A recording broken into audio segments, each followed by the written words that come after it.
After the pain of not going to Cannes or TIFF due to how in the hell would I recently had the pleasure of attending the London Film Festival. Well, I wasn't actually in London, but the movies did premiere in certain parts of the UK, and I'm here to talk about them. Unfortunately, not every single movie in the festival was out nationwide, so I didn't get to see everything I wanted, namely No Other Choice, The Secret Agent, The Testament of Anne Lee, J. Kelly, and Die My Love are movies I'm dying to see. I also saw After the Hunt outside of the festival, so I won't be counting that, even though it was part of the festival lineup. For the record, I didn't hate it, but it was an absolute mess that couldn't really get its point across. Featured 3 performances I'm pretty mixed on, and would place second to last place on the list. Alright. Giant is the newest film by Rona Thale. It stars Pierce Brosnan as Brendan Ingle and explores his time training Naz Hamed. This is not only the worst film I saw at the festival, it is also down there with Captain America 4, the Minecraft movie, and War of the Worlds as one of the worst movies I have seen all year. As of the time of writing this, I have the lowest rating for this on Letterboxd, which is baffling because this film is atrocious. We're at a point now where I need biopics to do anything outside the traditional structure, whether that be in the presentation or the narrative, and this is definitely not the movie for that. It's the most conventional, by-the-books, formulaic biopic ever. You can predict basically everything about it half an hour in. It doesn't bode well for this at the Smashing Machine. Another fighting biopic came out a mere 2 weeks before this, and even though I found that to be fairly mediocre, it not only is a masterpiece when compared to this, but it actually does something pretty neat with its ending in a way that left a really good final impression on me. It also had actual good performances, which helps. Pierce Brosnan is serviceable here, and the guy playing Naz is getting mocked by his kid counterpart, who performed his character in a much more charming and believable way. I guess some of the lighting was neat, but from a technical aspect, I hated the editing in this. The pacing is insanely rushed, where every single scene is just dying to get to the main point and immediately wrap up. We cannot sit in a scene, we cannot get to know these characters in a deep or meaningful way, we just have to rush everything. Anything this tries to tackle is laughable, the portrayal of racism is shallow, the genuinely nuanced conflict between the two leads goes unexplored because the movie picks a side in a very complicated issue and tells it very biasedly. The ending actually had me jaw-dropped because they take the format of explaining what the real-life figures have been up to with text on the screen, a format which already doesn't really work, and somehow ruined it further by making it like 3 paragraphs long. This is just baffling on every level, and I was begging for it to end. Tell me if this sounds familiar. You watch a critically acclaimed movie, don't understand the hype, and go to read reviews for it. As you research why the movie works for people, you start slowly appreciating it. As time goes on, you realize that you liked it more than you initially thought. Well, Pillion's the first time I've left a movie liking it, read some positive reviews, and ended up liking it less. The directorial debut of Harry Lighton, this film stars Harry Melling and Alexander Skarsgård in a BDSM relationship, a topic I'm not very familiar on. I thought the movie was very funny and the performances were quite good, but I left the movie thinking it had a very unique and fun exterior that hid a darker interior. That was my admittedly uneducated interpretation. Come to find out, everyone just thinks this is a fun rom-com. Maybe this isn't a good way to engage with art, but as someone who did not come out of this movie thinking it was a fun rom-com, the fact that this is apparently the intention has soured me on this just a bit. It's funny, but in a kind of extreme way, not in a rom-com way. I would still recommend it as it's still a good time, but yeah, I'm not super sold anymore. Rental Family is the newest film by Hikari and stars Brendan Fraser in his first lead performance since his Oscar win for The Whale. I'm just gonna go ahead and label this as the feel-good movie of the year. It's the most generic, predictable movie I've seen in a while, but god damn it, it was cute. This is going to be a highlight for many normal people this year, and I cannot say that I was not charmed by this. Brendan Fraser is very likable as the main character, and all of the bonds he makes throughout are very heartwarming. Sure, the ending is rushed. Sure, everything this is saying and doing is very surface level.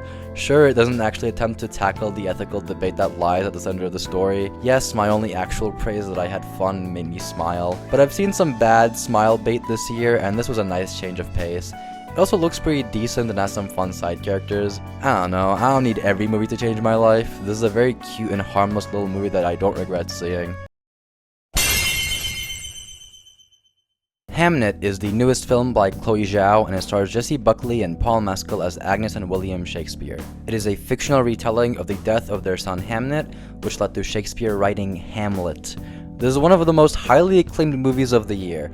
Everything I've heard about this movie state that it is a masterpiece and a tearjerker. And I don't like this. Hamnet is fine. It's sort of just egregiously fine. It has some real nice cinematography and two very solid performances, but aside from that, I have no idea what people are seeing in this. It's very competent. Like, I have to stress that I don't think this is bad, but I thought this was just an extremely normal and inoffensive movie. There's nothing to get excited about here, aside from the aforementioned performances, I guess. I think Mescal is pretty good, although he was much better in Aftersun, and Jessie Buckley is definitely the best part of this. She has some real good moments, but I do find odd that she's already locked for the Oscar when I would honestly put her on the same level as Chase Infinity and Julia Garner. I don't see what this accomplishes. It doesn't explore grief in a new or interesting way, aside from a neat visual representation of death, and I guess using art to deal with your grief. And I love Hamlet, it's my favorite Shakespeare play, so the final 20 minutes did win me over for sure, but not only did that section need more screen time, I also just legitimately forgot Paul Mescal was playing Shakespeare for a good hour while watching this, so the ending feels almost tacked on, as if they remembered what movie this was supposed to be last second. The kids are fine. I'm not gonna rag on a 5-year-old here, though I'll say that I think Hamlet's twin sister gave a much better performance. This is just such a normal movie. It's entirely passable, but I cannot wrap my mind around their reactions to this. Maybe my disdain for period pieces is also at play here, but it's not as if I can't like any of them. A lot of the costuming and production design remind me of Little Women, so I end up just wishing I was watching Little Women instead. Little Women is a much better movie than this. Greta Gerwig is best. You guys should watch Little Woman. That's my suggestion. The Mastermind is the newest film by Kelly Reichardt. It is the first of 2 Josh O'Connor movies on this list, and this one has gained some criticism on Twitter because of its slow nature, but man did I adore this. Josh O'Connor plays one of the year's best dumbasses as he portrays a man so disassociated from his current life and all of his surroundings. He is phenomenal at portraying not only how lonely and sad this character is, but also how much of a bumbling buffoon he is. This is a very patient and rewarding watch, but I would never call it boring because of how meticulous it is. Every scene adds to this man's characterization in small bits that all eventually contribute to making the ending work as well as it does. Not only that, but every scene just features comedic gold from this idiot. While the movie in its entirety is pretty funny, there definitely is a standout scene about a third into the movie that I'm not gonna spoil, but holy shit, I'm placing it on the comedic top trinity of this year along with Leo on the Phone and the entirety of Naked Gun. It also helps that the vintage look of the movie is absolutely gorgeous with some really nice yellow undertones, giving every scene a surprisingly cozy feel, and it goes so well with the time period the movie is set in, and adding a great jazzy score, and this ends up being a highlight for me. It Was Just an Accident is the newest film by Jafar Panahi, starring Vahid Mobaseri along with a larger ensemble cast. This is namely the winner of the Palme d'Or at Cannes. Needless to say, there were expectations, and man were they met. This is a well-made movie. Going to avoid spoilers, but the basic premise is that a bunch of ex-inmates find their previous torturer, and now it is up to them to decide what to do about it. The film explores what personal justice means for each of the characters, and how far you can take revenge until it becomes a part of a larger cycle of violence supported by the regime. You can really feel a director using this story as a way for him to grapple with these questions. Having previously been imprisoned and temporarily banned from making movies, this does come off very personal, and you can sense that the themes of the movie are topics he faced during imprisonment. And I do like that the movie leaves enough room for you to find an answer that you resonate with whilst avoiding being unsatisfying. While I did come out of it with my own interpretation that I feel pretty confident in, I could totally see how someone else could reach a different conclusion. Despite this, the ending is arguably the best part of the movie. It is fucking haunting and will live rent-free in my head for months. The film also makes use of its low-key production and has a very distinct look to it. It avoids big sets in favor of very controlled small spaces or empty open fields, but the blocking always keeps things alive and tense. There are scenes where the camera will stay in one position for upwards of 50 minutes, and these are some of the most intense moments. Panahi doesn't let you escape what is happening. You are just forced to confront the intensity of what the characters are not only currently going through, but what is going on internally in their heads, and the traumatic memories that are clearly emerging. These scenes tend to be very uncomfortable, as the movie is almost asking you to face the situation and answer an unsolvable question, yet the scenes still end up feeling cathartic in a way. And the movie looks so good too. There's a scene where the only form of lighting is just the red lights off a car, and man, words can't do it justice. And somehow this thing still has a sense of humor. These long conversations are often followed by more comedic scenes, and it fits the tone so perfectly. This placement is admittedly too low. I honestly would almost agree with you if you argue that this should be number 1, but the next 3 movies did appeal to my very appeasable taste more, so I'm choosing to be honest with myself. Frankenstein is the newest film by Guillermo del Toro, starring Oscar Isaac, Jacob Elordi, and Mia Goth. It is the most recent adaptation of the classic tale. Fun fact, Frankenstein is my favorite of the classic old monsters, and my immediate takeaway leaving Nosferatu last year was that this would hopefully be next. I had no idea this was coming out. It's like it was made for me. Anyway, this movie is incredibly imperfect.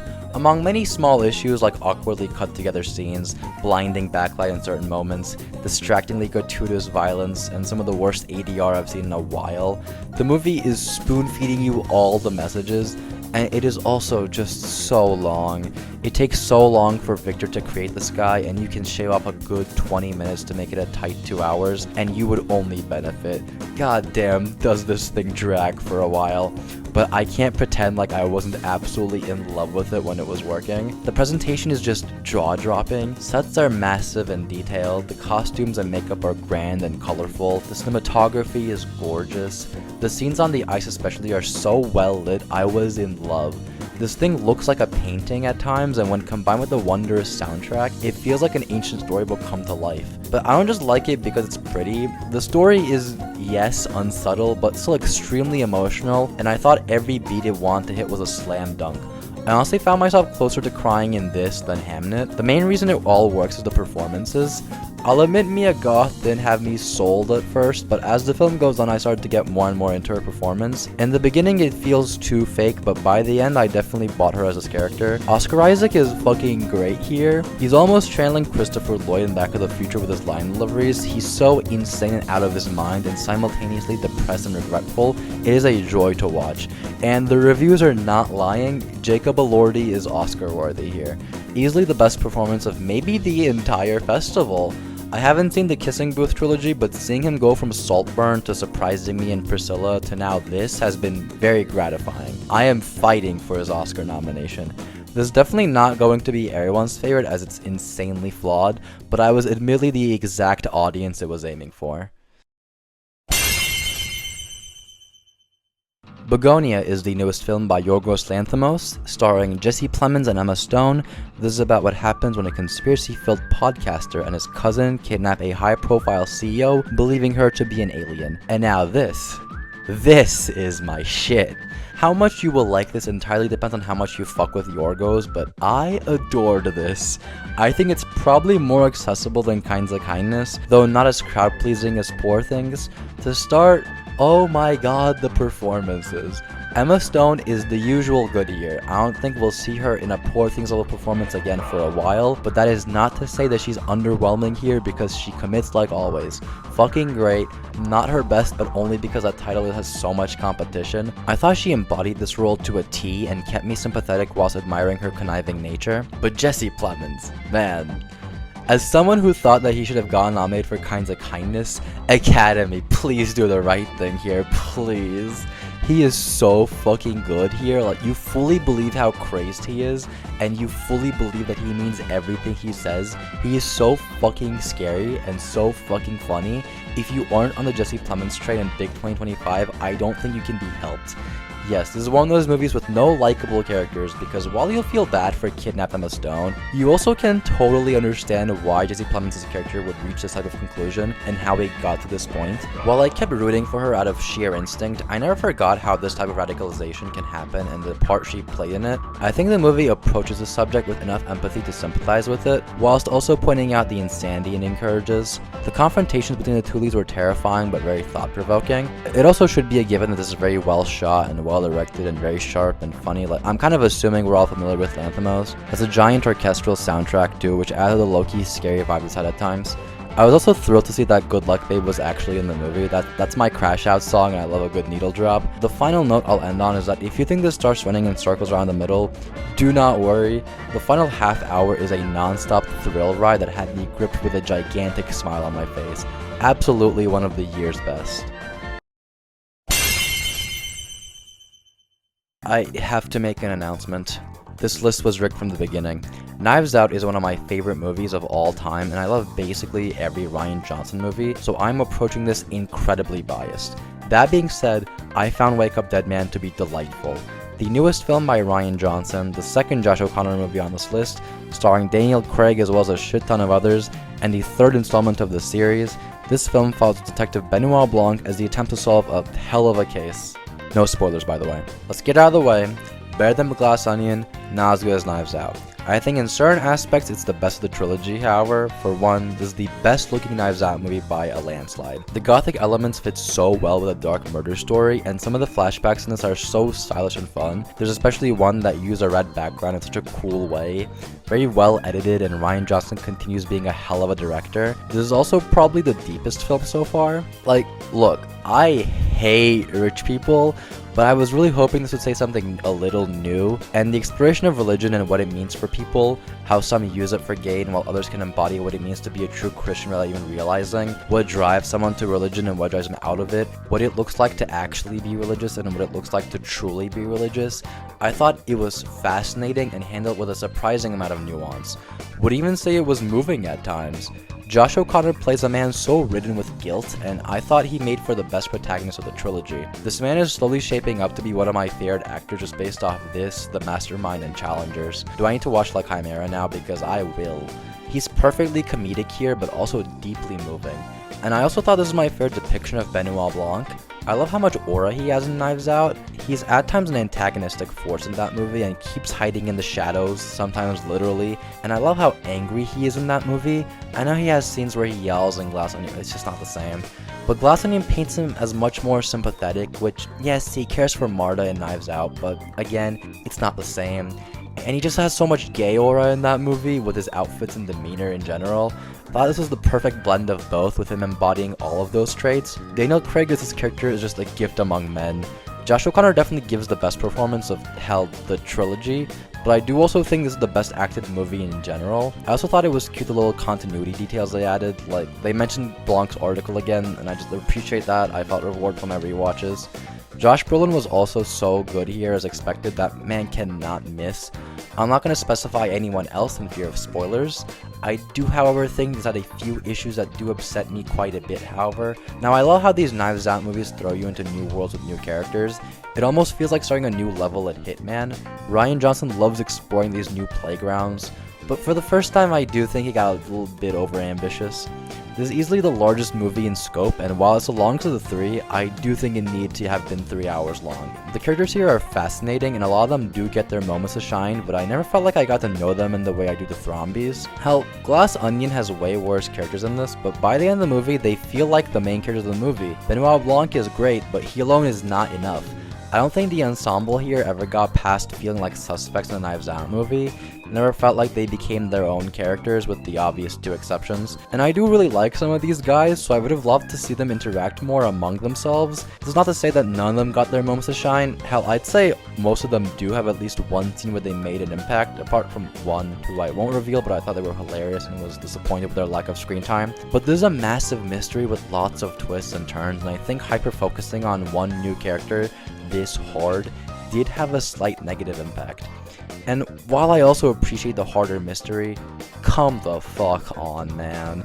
The first 2 movies are unique in the sense that the focus isn't really the who, but the done it. The suspect is obvious, but the details are a who and a half to figure out. And I do love the fact that theoretically, if you only watch the first 2 acts of either movie and really hyper-analyze them, you could hypothetically solve them. A good murder mystery should be solvable. And here, look, I was wishing for a more traditional murder mystery after Glass Onion, so I really like the return to basics here, and I like that this is the first difficult case of the trilogy, but when I have trouble believing that Benoit Blanc can solve the case, I'm sorry, that's too far. Because based on the information required to solve it, I genuinely don't think even Blanc could crack this case. It's not that the necessary info is hard to reach, it's just genuinely not accessible. I honest to God think that this is too much even for Mr. Notices every fucking detail over here.